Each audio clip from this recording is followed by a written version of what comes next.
Hello everyone, welcome back to my channel. So in this lecture, I am going to discuss important topic of solid state physics, that is the superconductor or superconductivity, and it is also important from the exam point of view like CSIR NET, GET and other competitive exam. In this lecture, I am not going to discuss all the derivations regarding this superconductivity. I am just briefly explain the things which is important for superconductivity, like various formula how to tackle with problems.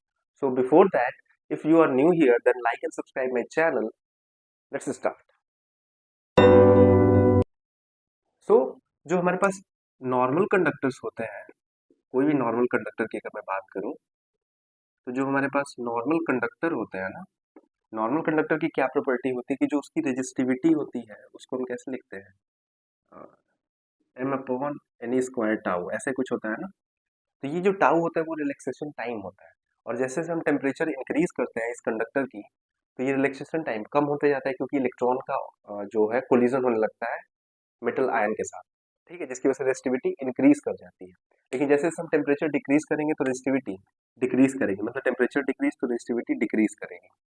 सो जो साइंटिस्टों ने क्या किया कि कुछ ऐसे ऐसे materials के लिए उन्होंने टेम्परेचर कम करते गए। तो कुछ ऐसे मटेरियल्स हमारे पास थे, कुछ ऐसे मटेरियल्स थे हमारे पास, उनके लिए टेम्परेचर उन्होंने कम करते गए। एक एक कोई मटेरियल लिया था, उसके लिए जब टेम्परेचर उन्होंने 4.2 केल्विन किया, तो वहाँ पे रेजिस्टिविटी डिक्रीज तो हो रही थी, लेकिन सडनली रेजिस्टिविटी जीरो हो गई।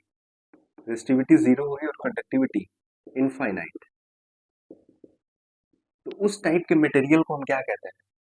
सुपर कंडक्टर कहते हैं। मीन्स ऐसे कंडक्टर जिनकी रेजिस्टिविटी बिल्कुल ही खत्म हो जाती है, डिस्ट्रॉय हो जाती है, और जो कंडक्टिविटी है वो इनफाइनाइट हो जाती है।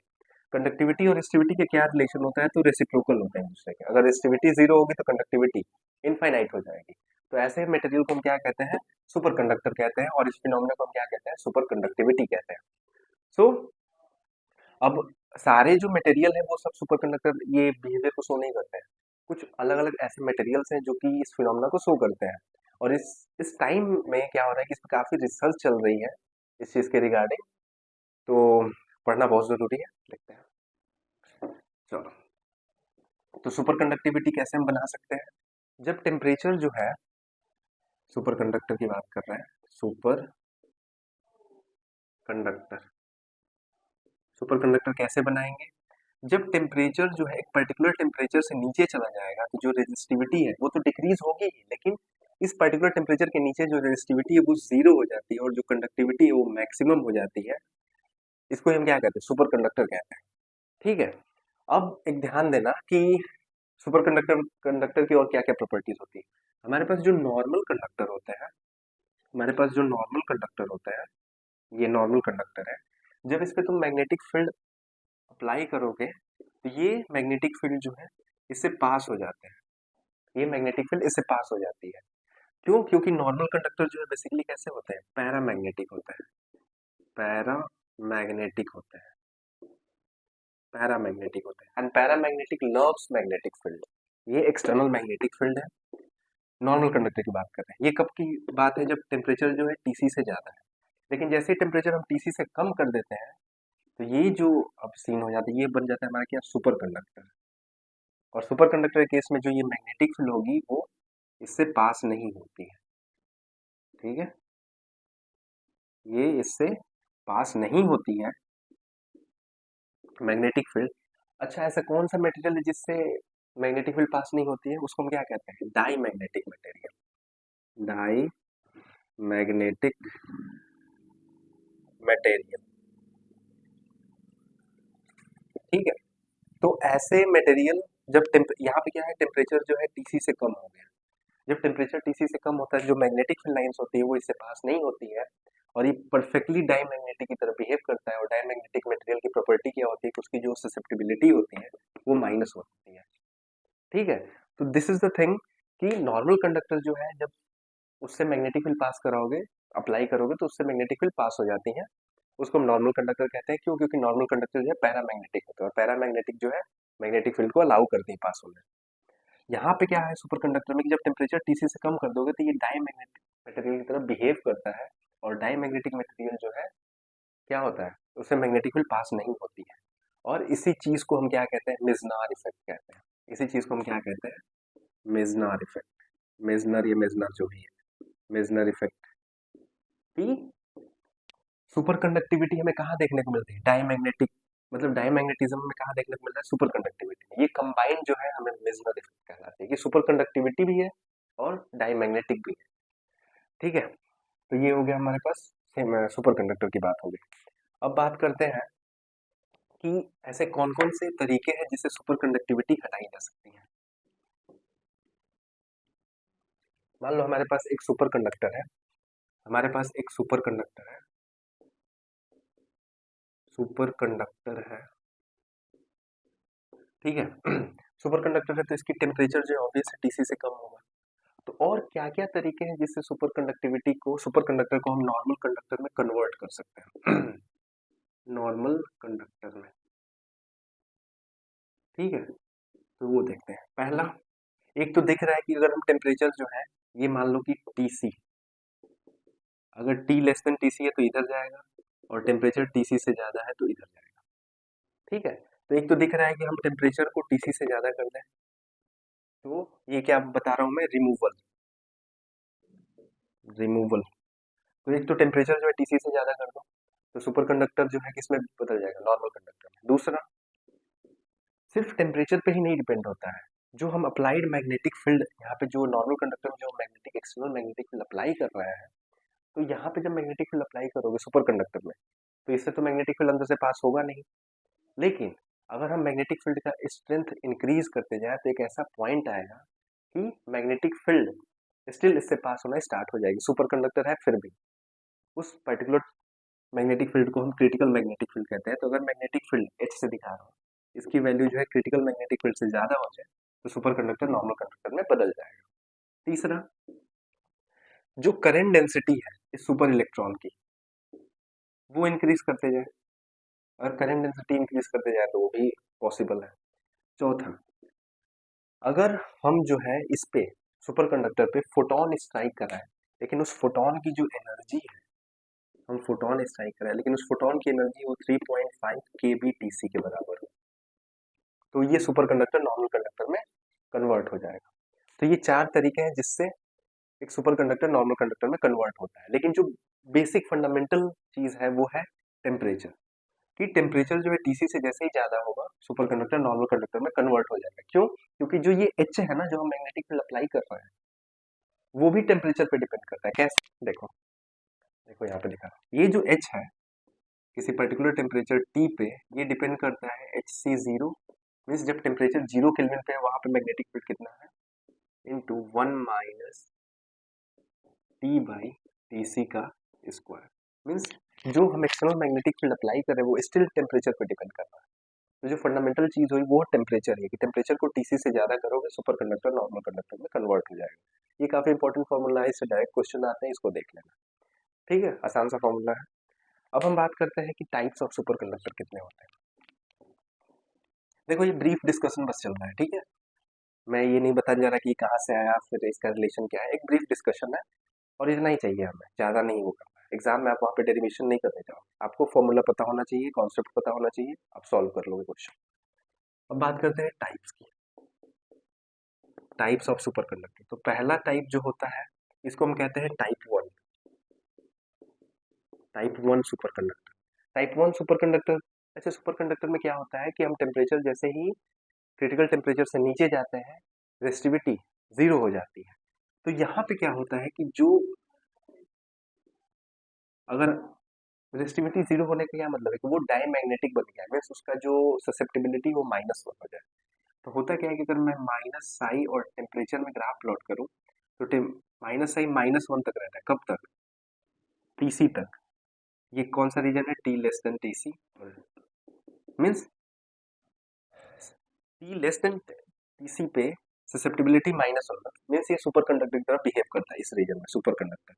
लेकिन जैसे ही टीसी से टेम्परेचर बढ़ाते हैं, इसकी जो ससेप्टिबिलिटी वो जीरो हो जाती है, बिल्कुल ही एकदम इंस्टेंट जीरो होती है।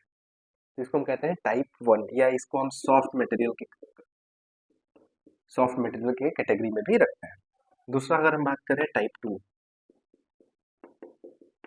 टाइप टू में ध्यान देना, टाइप टू में क्या है कि जो ये मैग्नेटाइजेशन है, मैग्नेटाइजेशन को कैसे डिफाइन करते हैं, एम बाई एच से ना।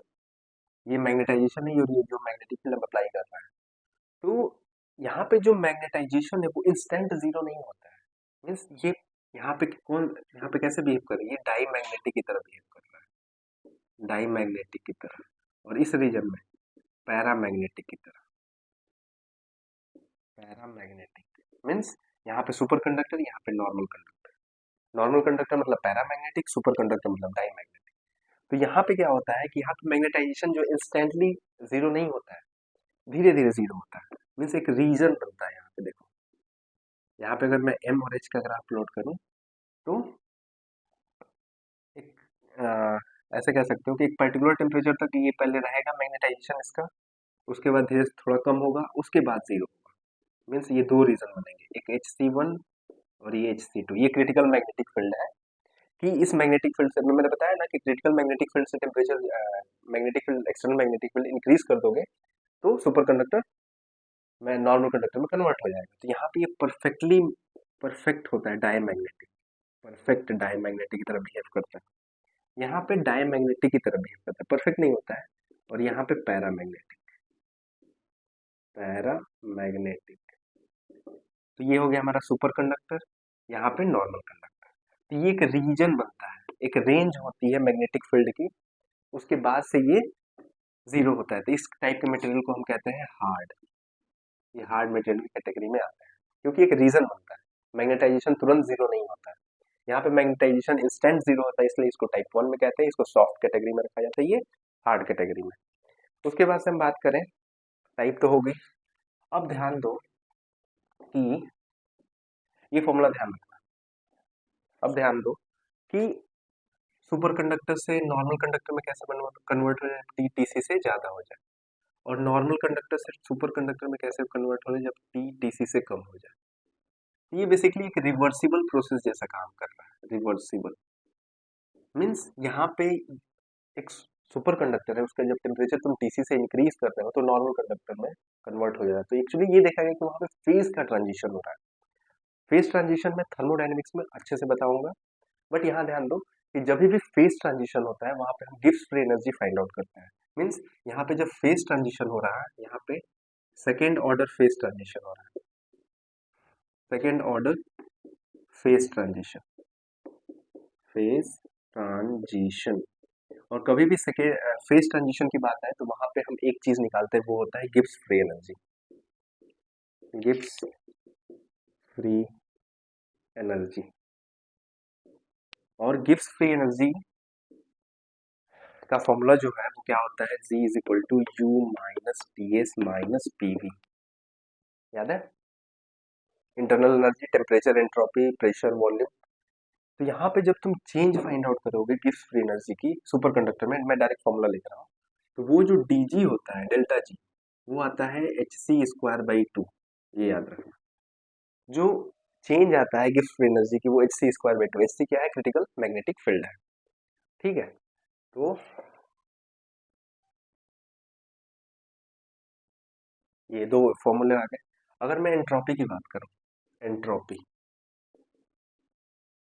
एंट्रोपी, तो एंट्रोपी क्या होता है, एंट्रोपी में जो चेंज आएगा वो होता है minus D G by D T at constant H. ये फॉर्मूला होता है। तो एंट्रोपी में चेंज निकालोगे तो इसका टेम्परेचर के साथ डिफरेंशिएशन करोगे, कितना आएगा, वो आ जाएगा minus H C D H C upon D T, यही आएगा। और D H C upon D T यहाँ से निकालो, तो वहां से डी एच सी अपॉन जब डी टी निकालोगे तो क्या मिलेगा, एच सी जीरो, ये वन का जीरो हो गया, इसका कितना हो जाएगा minus two T upon T C. हाँ, तो ये basically minus two H C zero T upon T सी। मीन्स ये डी एच सी और डी टी जो है ये एक निगेटिव क्वांटिटी आ रही है, और निगेटिव पहले से है। तो ये चेंज जो है बेसिकली ये है, नॉर्मल कंडक्टर की एंट्रोपी माइनस सुपर कंडक्टर की एंट्रोपी, ये चेंज है। तो ये जो क्वांटिटी है ये हमेशा जो है जीरो से ज्यादा होगी। मीन्स जो एंट्रोपी है नॉर्मल कंडक्टर की वो सुपर कंडक्टर से हमेशा ज्यादा होती है। एंट्रोपी क्या शो करता है, डिग्री ऑफ रेंडमनेस को, डिसऑर्डर्ड को बताता है। जितना एंट्रोपी ज्यादा है उतना वो ज्यादा डिसऑर्डर्ड स्टेट है। इसका मतलब ये हुआ कि जो सुपर कंडक्टर है वो उसकी एंट्रोपी कम है, तो वो ऑर्डर्ड स्टेट में होता है, ज़्यादा ऑर्डर्ड होता है नॉर्मल कंडक्टर से। ठीक है, ये एंट्रोपी हो गया। अगर हम लेटेंट हीट की बात करें,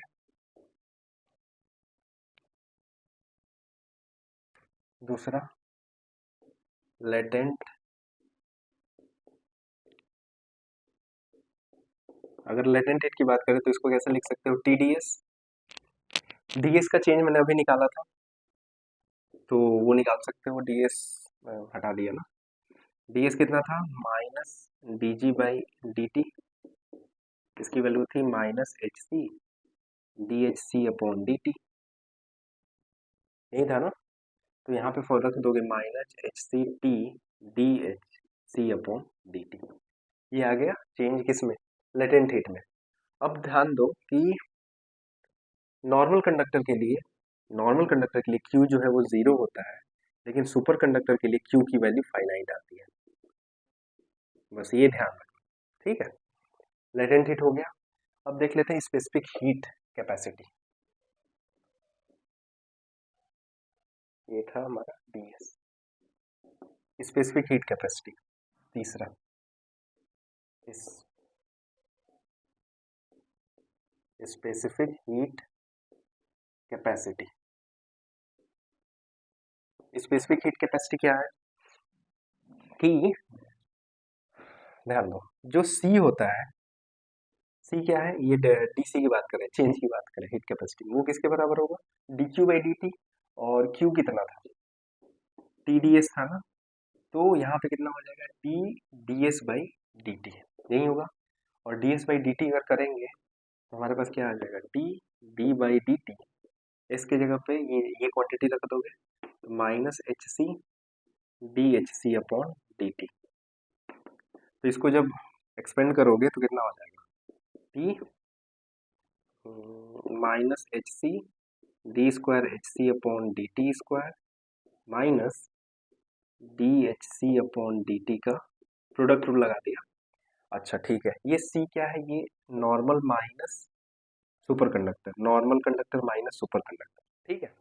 अब ध्यान दो, अगर मैं बात करूं at T equal to T C, critical temperature की बात करूं, तो क्रिटिकल टेम्परेचर पे एच सी 0 हो जाएगा। देखो, जब T equal to T C रखोगे तो ये 1 हो जाएगा, 1 माइनस 1 0, तो एच सी 0 हो गया। तो ये क्वांटिटी वैनिश कर जाएगी, तो बचेगा क्या, ये। तो यहाँ पे ध्यान दो, C N minus C S जो है किसके बराबर, minus T D H C upon D T का होल स्क्वायर। सो ये बेसिकली एक निगेटिव क्वांटिटी आएगी, मतलब C N minus C S जो है लेस देन 0 आएगा। इसका मतलब ये है कि जो स्पेसिफिक हीट कैपेसिटी होती है नॉर्मल कंडक्टर की, वो कम होती है। एंट्रोपी ज्यादा होगी नॉर्मल कंडक्टर की, लेकिन स्पेसिफिक हीट कैपेसिटी जो है कम होती है। फर्दर, जो नॉर्मल कंडक्टर होते हैं उसमें जो इलेक्ट्रॉन्स होते हैं उसको नॉर्मल इलेक्ट्रॉन कहते हैं। लेकिन नॉर्मल इलेक्ट्रॉन में क्या होता है, नॉर्मल कंडक्टर में क्या होता है, जो इलेक्ट्रॉन होते हैं वहां पे ओम्स लॉ वैलिड होता है, ओम्स लॉ। बट ये ओम्स लॉ सुपर कंडक्टर में वैलिड नहीं होता है। सुपर कंडक्टर में जो इलेक्ट्रॉन होते हैं उसको हम कहते हैं सुपर इलेक्ट्रॉन, सुपर इलेक्ट्रॉन। और यहाँ पे ओम्स लॉ ये एप्लीकेबल नहीं होता है। तो सुपर इलेक्ट्रॉन के डायनेमिक्स को समझने के लिए करंट डेंसिटी के, इसकी करंट डेंसिटी, इससे जो करंट डेंसिटी होगी उसको जे से रिप्रेजेंट करेंगे। तो सुपर इलेक्ट्रॉन के करंट डेंसिटी को और मैग्नेटिक फील्ड को समझने के लिए लंदन ने दो इक्वेशंस दिए हैं, जिसको हम कहते हैं लंदन इक्वेशन, जो कि इनके डायनेमिक्स को समझाता है, सुपर इलेक्ट्रॉन में अप्लीकेबल होता है। तो दो इक्वेशंस होते हैं, पहला इक्वेशन में डायरेक्ट लिख रहा हूँ, मेन यही इंपॉर्टेंट है, djs/dt is equal to ns e² upon m। ये फर्स्ट लंदन इक्वेशन है जो करंट डेंसिटी का रिलेशन इलेक्ट्रिक फील्ड के साथ दिखाता है। सेकंड देखो, सेकंड ये है minus ns e² b upon m। ये हो गया हमारा सेकंड लंदन इक्वेशन, ठीक है। तो हाँ, एक इलेक्ट्रिक फील्ड आ रहा है, एक में मैग्नेटिक फील्ड आ रहा है, और ये जो है किसके डायनेमिक्स को समझा रहा है, इस सुपर इलेक्ट्रॉन के लिए एप्लीकेबल होता है। ये दोनों किसके लिए एप्लीकेबल है, सुपर इलेक्ट्रॉन के लिए। क्यों, क्योंकि सुपर इलेक्ट्रॉन में ओम्स लॉ वैलिड या मैक्सवेल इक्वेशन वैलिड नहीं होता है। अब एक चीज ध्यान दो, यहाँ पे ये हमारे पास जो टोटल नंबर डेंसिटी होगा वो किसके बराबर होगा, एक सुपर इलेक्ट्रॉन के बराबर और एक नॉर्मल कंडक्टर के बराबर। तो जो सुपर इलेक्ट्रॉन की डेंसिटी है वो जो है नॉर्मल के साथ कैसे होगी, T/Tc पावर 4, ये रिलेशन होता है, ये फॉर्मूला याद रखना, ठीक है। अब बात करते हैं, एक और टॉपिक आता है, that is the penetration depth. Penetration depth क्या होता है? पेनिट्रेशन डेप्थ, पेनिट्रेशन डेप्थ क्या होता है? देखो, जो हमारे पास सुपर कंडक्टर है ना, सुपर कंडक्टर में क्या होगा, मैग्नेटिक फील्ड इससे पास नहीं होगी। लेकिन ऐसा थोड़ी है कि अगर मैग्नेटिक फील्ड आ रही है तो वो डायरेक्टली यहाँ पे जीरो हो जाए, ऐसा नहीं होता है। मैग्नेटिक फील्ड कुछ रीजन तक एक्सपेंड अंदर जाती है, उसके बाद से डिके करती है। ऐसा नहीं है कि मैग्नेटिक फील्ड यहाँ पे बी नॉट है और तुरंत यहाँ पे जीरो हो गया। यहाँ से वो एक्सपोनेंशियली डिक्रीज करती है। इसका रिलेशन ये होता है, B naught E power minus X by lambda. तो ये जो डिस्टेंस है ना, जहाँ पे means the distance superconductor का ना, वो डिस्टेंस जिसको हम एक्स से रिप्रेजेंट कर रहे हैं, जहाँ पे जो magnetic field at the surface वो वन बाई ई हो जाए, वो वन बाई ई हो जाए, उस डिस्टेंस को हम क्या कहते हैं? पेनिट्रेशन डेप्थ कहते हैं। ठीक है, ये ध्यान रखना। अब एक चीज ध्यान दो, सुपर कंडक्टर में क्या होता है, सुपर कंडक्टर में ना ही सुपर कंडक्टर में क्या होता है कि मैक्सवेल इक्वेशन अप्लाई नहीं होते हैं, ना ही ओम्स लॉ, यहाँ पे लंदन इक्वेशन अप्लाई होता है। और सुपर कंडक्टर को नॉर्मली आप एक्सप्लेन कि रेसिस्टिविटी जीरो क्यों हो जाती है, और और क्या कह सकते हो, मैग्नेटिक फील्ड क्यों डाइवर्ट कर जाता है, रेसिस्टिविटी क्यों जीरो हो जाती है, मेसनर इफेक्ट क्यों देखने को मिलता है। ये सारी चीजें जो है एक थियरी के द्वारा एक्सप्लेन की गई, जिसका नाम था बीसीएस थ्योरी। बीसीएस थ्योरी ये अभी तक की वेल कह सकते हो थ्योरी मानी जाती है, जो कि सुपर कंडक्टिविटी को एक्सप्लेन करती है। अब इसका थोड़ा सा मैं ब्रीफली एक्सप्लेन कर देता हूँ क्या होता है। देखो, नॉर्मली ना क्रिस्टल के अंदर क्या होता है, पॉजिटिव आयन होते हैं और इलेक्ट्रॉन्स होते हैं। अब होता क्या है कि इन पॉजिटिव आयन के इस इलेक्ट्रॉन के साथ अट्रैक्शन होगा, इसका इसके साथ अट्रैक्शन होगा, और इनका जो है आपस में क्या होगा, रिपल्शन होगा। तो ये जो है बेसिकली यहाँ पे एक पोटेंशियल फॉर्म होता है। ये पॉजिटिव इलेक्ट्रॉन जो है एक पोटेंशियल फॉर्म किए रहते हैं, एक पोटेंशियल के साथ एसोसिएटेड होता है। ये पॉजिटिव आयन क्या करता है, इस इलेक्ट्रॉन को अट्रैक्ट करके यहाँ पे लेके चला जाता है। ये पॉजिटिव आयन क्या करता है, इस इलेक्ट्रॉन को खींच के यहाँ लेके चला जाता है। अब देखो, ये जो अंदर ये पोटेंशियल है, ये अट्रैक्शन को दिखा रहा है, मीन्स दोनों इलेक्ट्रॉन एक साथ आ गए, अट्रैक्शन को दिखा रहा है। लेकिन इलेक्ट्रॉन दोनों जब साथ में आए तो इनके बीच में रिपल्शन भी होगा। तो यहाँ पे क्या होता है, जो अट्रैक्शन होता है ना, अट्रैक्शन वो ज्यादा होता है रिपल्शन से, जिसकी वजह से हमें क्या दिखता है कि इलेक्ट्रॉन एक साथ होते हुए भी रिपल्सन नहीं, अट्रैक्शन दिखता है। क्यों? क्योंकि जो अट्रैक्शन है वो ज्यादा है, और यहाँ पे इलेक्ट्रॉन जैसे ही आते हैं, ये एक दूसरे के साथ जो है एक पेयर बना लेते हैं, जिसको हम क्या कहते हैं, Cooper pair. Cooper Cooper pair कहते हैं उसको। इलेक्ट्रॉन इलेक्ट्रॉन के बीच में एक पेयर बन जाता है, जिसको कूपर पेयर कहते हैं। और ये एक, अब यहाँ पे जो इनकी एनर्जी होती है, इनकी जो एनर्जी होती है वो कम होती है एक सिंगल इलेक्ट्रॉन की एनर्जी से। एक सिंगल इलेक्ट्रॉन की एनर्जी से इनकी एनर्जी, जो कूपर पेयर फॉर्म होता है, उनकी एनर्जी काफी कम होती है, इसलिए ये बाहर नहीं निकल पाते हैं और रिपल्शन नहीं हो पाता है। ठीक है, तो ये बेसिकली इस स्टेट में रहते हैं। मान लो ये कि बीसीएस स्टेट कह सकते हो इसको। यहाँ पे इलेक्ट्रॉन जो है कूपर पेयर के फॉर्म में है, इलेक्ट्रॉन इलेक्ट्रॉन के बीच में कूपर पेयर, ये क्या हो गया, कूपर पेयर। ठीक है, और ये फ्री इलेक्ट्रॉन का स्टेट है, यहाँ पे इलेक्ट्रॉन जब यहाँ से निकल जाएंगे तो ये स्टेट में चल जाएंगे, और इनके बीच का एक बैंड गैप है, ईजी से दिखाते हैं। ठीक है, तो यहाँ पे जो इलेक्ट्रॉन, यहाँ पे इलेक्ट्रॉन कैसे होंगे, फ्री होंगे। तो ध्यान देना, जब भी कूपर पेयर फॉर्म होता है और बीसीएस लेवल में जो कूपर पेयर फॉर्म होता है, जिन इलेक्ट्रॉन की वजह से यहाँ पे इलेक्ट्रॉन जो है बोस आइंस्टाइन स्टैटिस्टिक्स को फॉलो करते हैं, स्टैटिस्टिक्स को साथ में, क्योंकि अट्रैक्शन हो रहा है ना। बी स्टैटिक्स का मतलब क्या है कि जो इनका स्पिन होता है वो इंटीग्रल स्पिन होगा। नॉर्मली इलेक्ट्रॉन जो है फर्मी डिराक स्टैटिक्स को फॉलो करते हैं, लेकिन वो फ्री जब होते हैं तो, ठीक है, मतलब इस लेवल में ना हो के कहीं भी हो तो वहां पे वो फर्मी डिराक स्टैटिक्स को फॉलो करेंगे, लेकिन यहाँ पे ये बी स्टैटिक्स को फॉलो करते हैं।